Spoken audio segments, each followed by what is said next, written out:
Hey friends, and welcome to the Durango Vineyard. I'm so glad you're here. Man, this is such an important time in our church.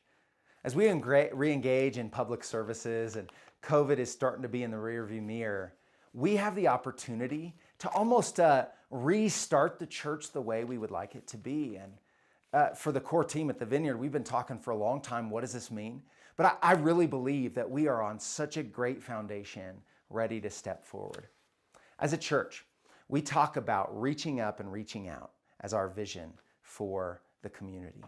In other words, we want to be the people who are in love with Jesus and just spreading that love all over. And it's based in Matthew 22 when a lawyer asked Jesus, what's the most important commandment? Is it don't steal or don't get divorced or, whatever, And Jesus said, no, it's none of those things. It's love the Lord your God with all your heart, mind, soul, and strength, and love your neighbor as yourself. At the end of the day, that's what Christianity is all about.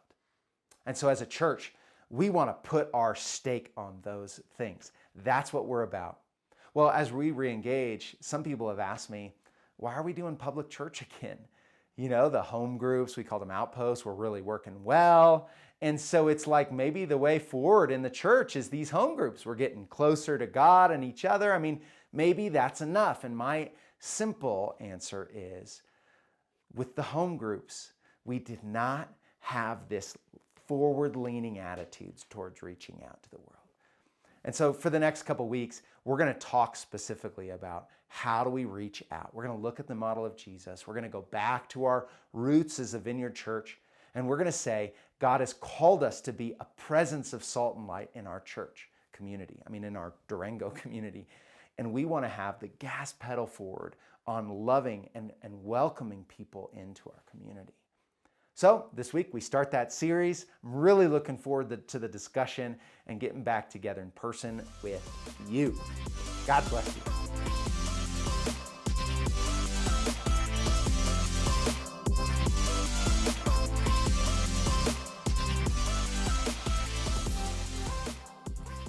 All right, friends, to start this sermon, we need to go way back into the annals of Jurgensen family life. When I was a kid, I would guess I was around third grade. Our family lived in a little town called Maywood, and our church that we went to was about 10 miles away in a little town called Curtis. I'll never forget the day that on a Sunday afternoon, we'd come home from church, driven all the way, only to pull into the driveway at our house. And almost at once, everybody looked around and said, "Where's David?" David is my little brother. He was probably a first grader at that point. And somehow we got all the way home from church without him, and nobody had looked around and asked, "Where is David?" My mom, you can imagine, she pulls her hair out, she jumps in the car, floors it to get back to the church, only to find David there waiting like, "Where were you guys?" Oh, David's a part of our church now. I love you, little brother. Man, we totally messed up on that one. And it's actually a really good analogy. This is an analogy for where we're at as a church. As we re-engage in our world and we're moving back to public services, it's so important for me to say that as we go back to loving our city, we can't forget about each other. In fact, I would say our church is only as good as we can care for one another. We say that our value as a church, or our vision, is to reach up and reach out to our world. But in that reaching out, we can't forget that first we need to reach out to those around us. In this story today, we're going to see Jesus execute on this point. And so let's read the story together and see what we can draw from it.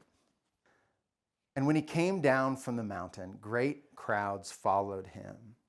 And behold, a leper came to him and knelt before him, saying, "Lord, if you will, you can make me clean." And Jesus stretched out his hand, saying to him, "I will be clean." And immediately his leprosy was cleansed. And Jesus said to him, "See that you say nothing more to anyone, but go and show yourself to the priest and offer the gift that Moses commanded for a proof to them." This story comes right after the Sermon on the Mount, and we've just spent the last 8 or 9 weeks looking just at this sermon. Now, what's so interesting is, what does Jesus do next? See, he models this idea of reaching up and reaching out. The Sermon on the Mount was all for his followers to listen and grow closer to God. But Jesus doesn't stay there. Jesus, as you'll notice as you read about him, is always on the go, reaching out to the world around him. Now, I just want you to imagine this with me. He's just preached this great sermon, and it finishes with, the crowds were astonished. So they were pumped. This teaching was so good, they wanted to come back for more. And so as Jesus came down from the mountain, back into real life, they are crowded around him. Now think with me of him coming into a town where there's a Jew, one of them, right? And he's a leper, which means he's contracted this disease that is just horrific. It's the kind of disease that spreads really quickly, that disfigures your body, that causes a lot of pain, that's incredibly contagious, and that really causes them to distance. In the day, lepers would have been put on the outside of the community. So they would have seen lepers fairly often, and as the crowd is coming in with Jesus, Jesus is not distracted by all the hubbub that surrounds his teaching. Instead, he's always eyes open for the one person. And so he's coming into this dusty city. People are hot. They're probably ready to eat, frankly, and get some water. They're ready to take a break, cafe. And they see the leper, and I'm sure they're repelled by his presence. Even though they've heard all these great teachings from Jesus, they know to stay away from lepers. And the leper comes running to Jesus, hoping that Jesus can help him. And Jesus, instead of also being repelled, picture the Red Sea of people parting, right? That's what's happening here. Jesus is the only one that steps forward to this man. He recognizes that he is a Jew. He is one of them. And he reaches out to this man and heals him. Then he gives him instructions on how to go present himself to the priest so that he can fully be reintegrated back in the community. Now, this narrative is a powerful example of what the kingdom is like. And so I want to go through and just use this as like an analogy for our church, for our life, and for our world today. The first thing that I think of when I think about this story is how repelled people would have been by the leper, and how much social distancing and masks have taught us to separate ourselves from each other. Now, I've wondered for a while, and frankly, I'm just wondering it out loud now. I don't know the answer, but I've wondered, what kind of effects is COVID going to have on Christians? You know, it's like the Christian message is almost the exact opposite of what we've been doing for COVID, right? For COVID, to keep people safe and ourselves safe, we have practiced separating from people and protecting ourselves against people. I know that masks are also supposed to protect other people, but a lot of times the psyche is, I don't want to get what they have, so I need a mask. Well, that's kind of the opposite of the way Jesus lived. And even in this story, he steps in. He gets close. He moves towards the person that is sick and is the outcast.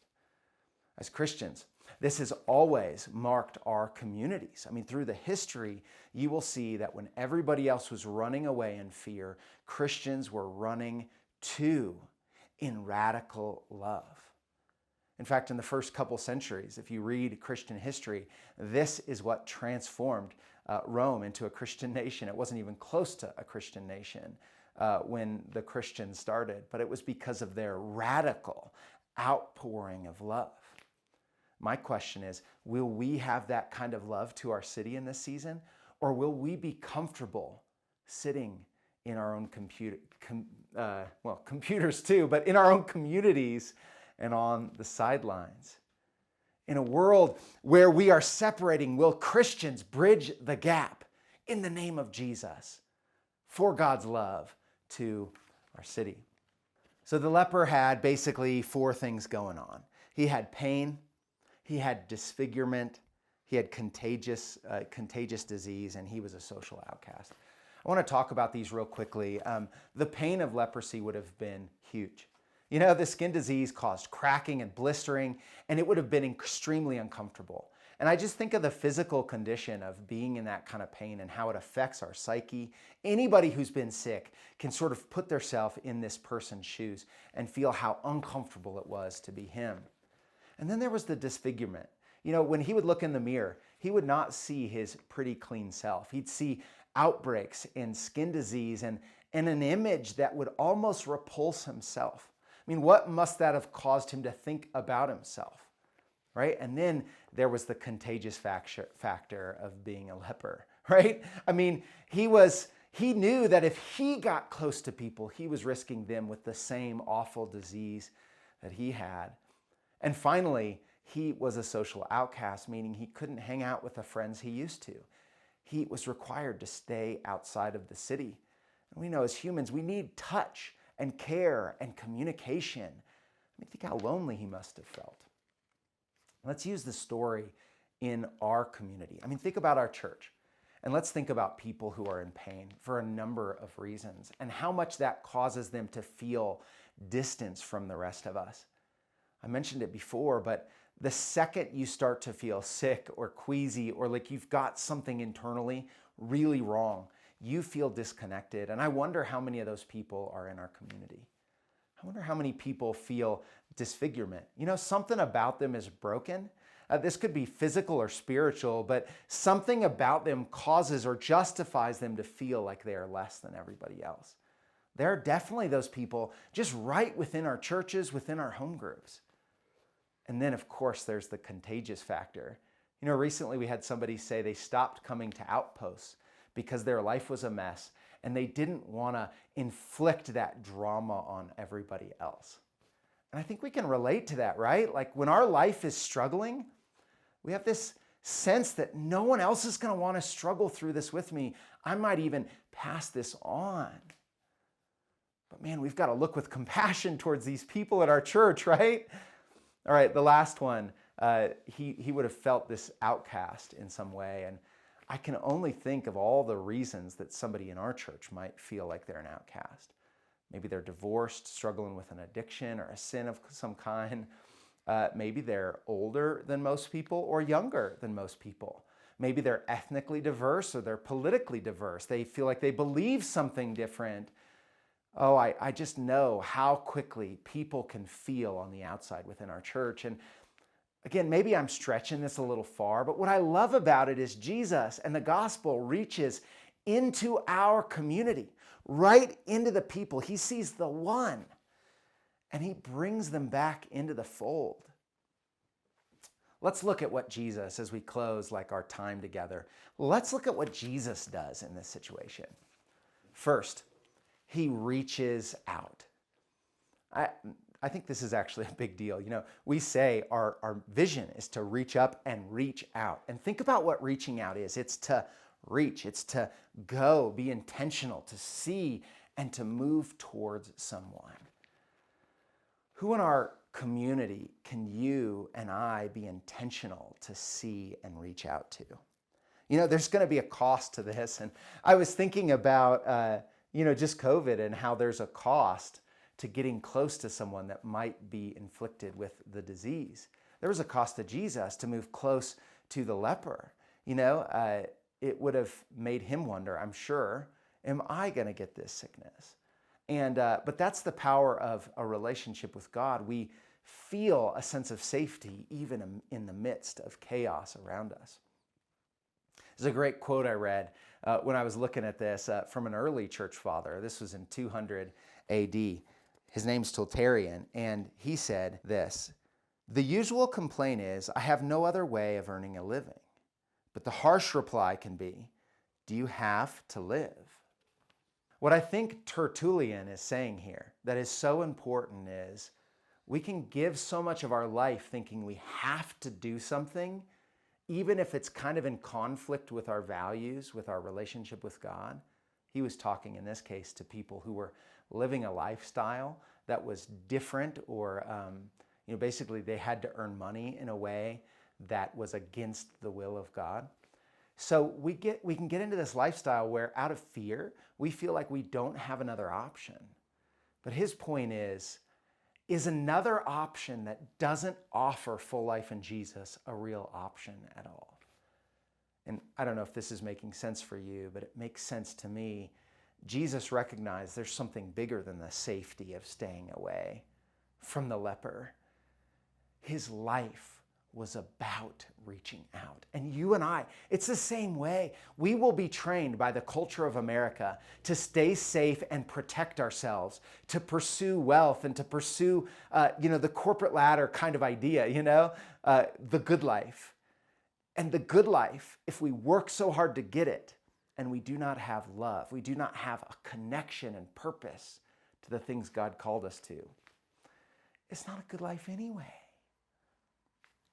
The second thing about Jesus that he did that's so powerful is he touches this man. And frankly, I don't know exactly how much at risk Jesus was getting leprosy. This is the mystery, because we know he was God and man all wrapped into one. But what I do know is there's a power here. When you touch someone, there's a warmth and a life in your embrace. Friends, as a church, we want to be people who touch the lives of people. We want to move towards people and get in their space and care about them and maybe be uncomfortable our own selves. We want to take risks together for the sake of life and connection. And then Jesus prays this prayer, be clean.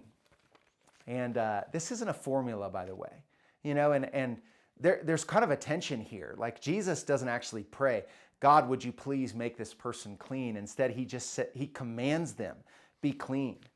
And I think the idea here, and there's even people within our churches that pray this way, they pray on behalf of the authority.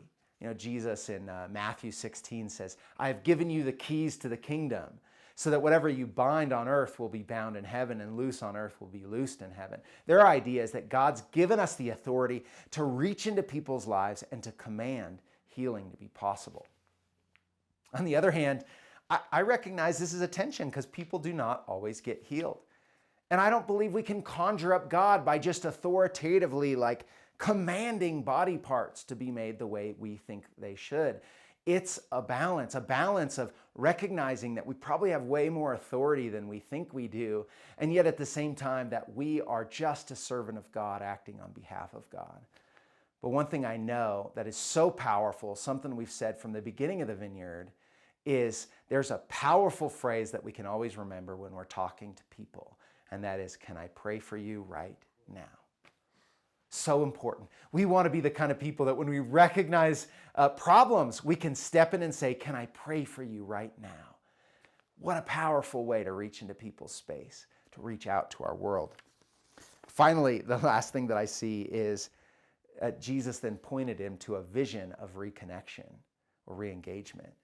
This is so important for our church. I want to close with basically just talking about this. It is so crucial that we are intentional at seeing our own people and that we help them find a way to stay and be and reconnect to our community. Can you imagine this Jew, the leper, who now is no longer the leper, and he's a son and a daughter and a tradesman and a community member?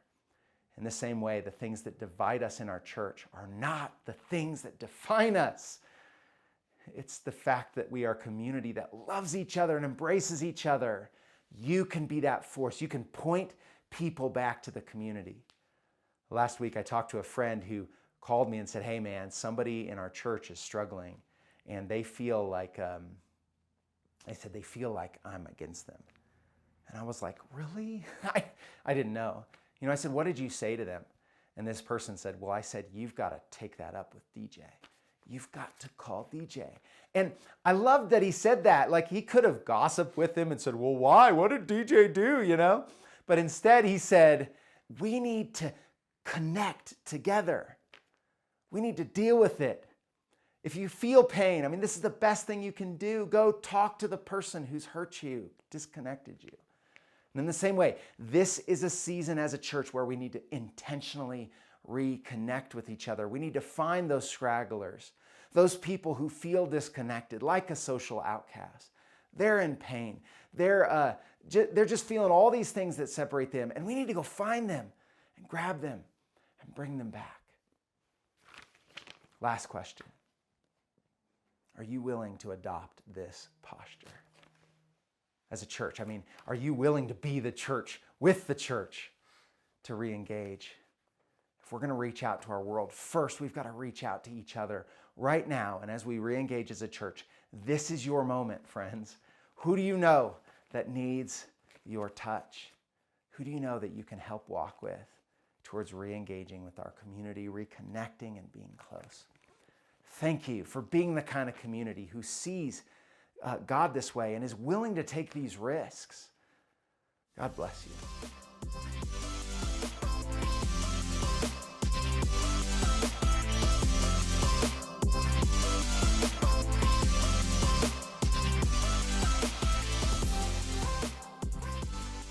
All right, it's question time. First question.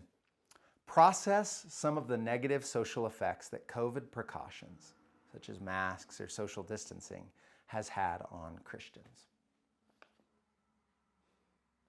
All right, next question. What type of people might feel like an outcast within our church community? And last question. As we return to public church services, how might you intentionally reach out to people in our church? Hey, God bless you. Have a great day.